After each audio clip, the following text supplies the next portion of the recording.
Something is happening to you and you don't have a word for it yet. You used to cry at other people's stories. You used to feel the weight of a room the moment you walked into it. The tension between two people who hadn't spoken in days. The quiet devastation of someone pretending to be fine.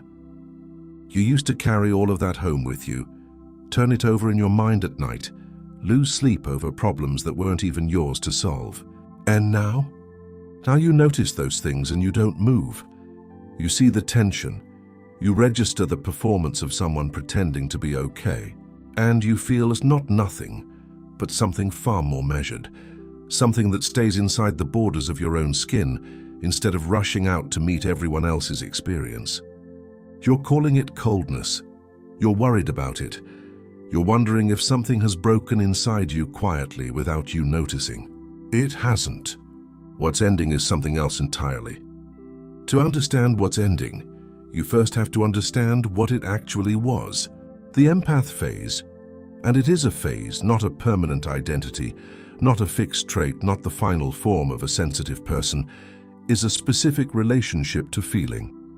One where the boundary between your emotional experience and everyone else's is dangerously thin, where compassion has no container, where your nervous system has been so trained to prioritize external signals that internal ones barely register at all. For many people, this phase begins in childhood, in homes where someone's mood governed the atmosphere, where learning to read the room wasn't a social skill, it was a survival strategy. The child who became exquisitely attuned to a parent's emotional state didn't develop that sensitivity out of some spiritual gift. They developed it because they had to, because knowing what was coming gave them the only form of control available to them. That child grew up. The survival strategy didn't. It just got dressed up in more adult language. Empathy, sensitivity, being deeply feeling, all of which are real things, genuinely valuable things, but often used to describe what is underneath a nervous system still running on old emergency code, still scanning, still bracing, still treating every emotional signal in the environment as something that requires a response. This is the empath phase, not a gift that defines you, a pattern that once protected you. And patterns, when they've served their purpose, are allowed to end. The confusion makes sense when you understand what you're comparing against. For years, maybe your whole life, the baseline was hyperreactivity, instant emotional resonance, the reflex of feeling with that fired before you even had time to think. That was normal to you. That was just being you. So when that reflex slows down, when there's suddenly space between someone else's emotional state and your response to it, the contrast is disorienting. It feels like absence where there used to be presence, like silence where there used to be signal. But here is the thing about silence. It isn't nothing, it's space. And space is precisely what was missing. What you're interpreting as coldness is actually the first sustained experience of your own emotional ground. The first time you've been present enough to your own interior life to notice that you have one that's separate from everyone around you. The first time the signal you're receiving most clearly is your own. That's not a loss of feeling. That's the beginning of feeling accurately. Nothing makes this transition more visible or more uncomfortable than watching how your relationships respond to it. Some people will adjust without drama, the ones who were genuinely connected to you, not just to what you provided. They'll notice you're different and they'll be curious about it rather than threatened by it. They'll meet the new version of you without requiring you to be the old one. These relationships survive. Usually they deepen. Then there are the others, the ones who call more frequently right when you start pulling back, as if they can sense the supply diminishing. The ones who suddenly develop crises the moment you establish any kind of limit. The ones who tell you that you've changed and mean it as an indictment, a warning, a demand that you return to the version of yourself that was more useful to them. Pay attention to this, not with bitterness but with clarity. When someone experiences your boundary as an act of aggression, that tells you something precise about what they believed they were entitled to. When your no registers as abandonment, That tells you exactly how little distance there was between you in their mind, and how much of that distance you'd erased yourself over time in the attempt to be what they needed. You are not responsible for the discomfort your growth creates in people who benefited from your smallness. That sentence is worth sitting with. Beneath what feels like retreat, something is being constructed: discernment, the capacity to feel and then choose, consciously, deliberately, what to do with what you feel. This is categorically different from not feeling.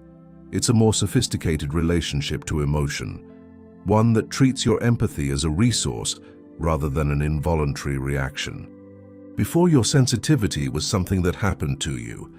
Now it's becoming something you use. You're also developing, perhaps for the first time, a stable emotional center, a place inside yourself that doesn't reorganize around whoever just walked into the room, a sense of your own emotional state that persists even in the presence of other people's turbulence. Psychologists sometimes call this differentiation, the ability to remain in genuine contact with others without losing the thread of yourself in the process.